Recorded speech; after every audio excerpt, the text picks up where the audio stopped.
Ya, kita akan memantau nilai tukar rupiah terhadap dolar Amerika Serikat pada pagi hari ini. Kita lihat bagaimana posisi rupiah. Rupiah menguat di level 14.344 atau menguat 0,09%. Ini merupakan imbas dari kondisi di mana dolar Amerika Serikat yang sebelumnya sempat selalu menguat dalam 2 dekade terhadap suku mata uang dunia pada Rabu, dan juga ada informasi bahwa adanya dukungan dan pernyataan dari sejumlah pejabat Federal Reserve yang mendorong kenaikan suku bunga acuan di Amerika Serikat.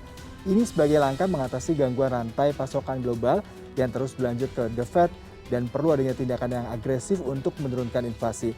Nampaknya efek daripada eksternal yaitu di Amerika Serikat terkait dengan isu kenaikan suku bunga The Fed mengakibatkan rupiah juga menguat. Sementara pemerintah Amerika Serikat sendiri juga terus menuju kepada kenaikan beberapa tahun terakhir, terutama bunga obligasi, dengan investor yang bersiap untuk mendapatkan informasi dari The Fed yang akan berencana menaikkan suku bunganya secara agresif dalam beberapa bulan mendatang.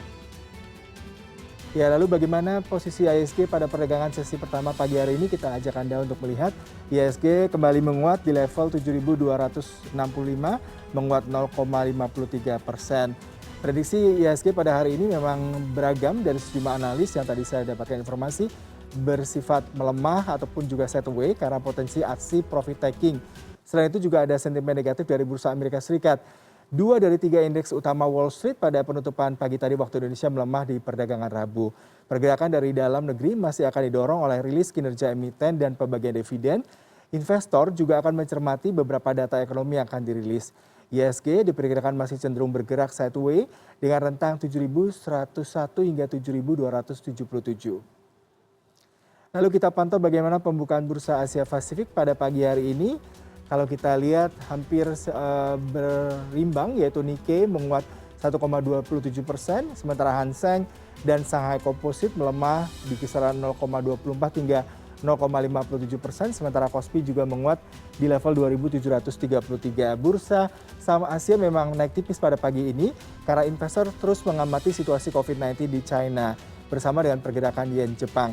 Investor akan mengamati tanda-tanda dukungan kebijakan dari otoritas Cina karena daratan terus dengan bergulat dengan gelombang COVID-19 setelah sebelumnya di Shanghai dan beberapa kota besar di China.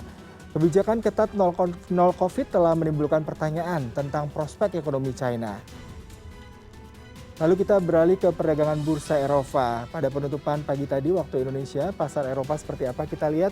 Sepertinya semua menguat, baik itu Euro, FTSE, DAX, dan CAC di kisaran 0,37% untuk FTSE dan 1,72% untuk Euro Stock 50. Pasar Eropa terus berfokus pada perang di Ukraina. Konflik telah memasuki fase kedua, di mana pertempuran sengit telah dimulai di timur Ukraina. Investor juga akan mencerna proyeksi ekonomi global yang suram dari IMF dan World Bank. Kemarin IMF memangkas proyeksi pertumbuhan globalnya untuk tahun 2022 dan 2023, di mana dampak dari perang Rusia-Ukraina akan menyebar jauh dan luas. Dan pada Senin, World Bank telah menurunkan perkiraan pertumbuhan globalnya untuk tahun ini hampir 1 poin.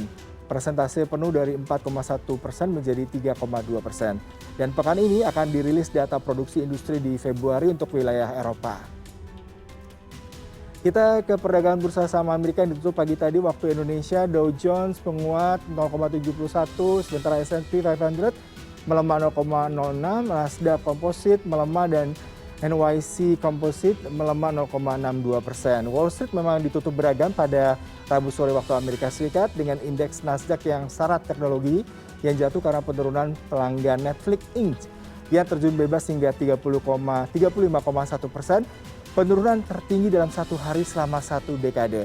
Imbas inflasi yang membebani perusahaan streaming tersebut dan perusahaan-perusahaan streaming lain seperti Walt Disney, Roku, serta Warner Bros. Discovery. Saham-saham teknologi seperti tadi kita lihat, Nasdaq juga menurun 0,06%, imbas dari investor yang akan mengalami sedikit takutan akan kenaikan suku bunga.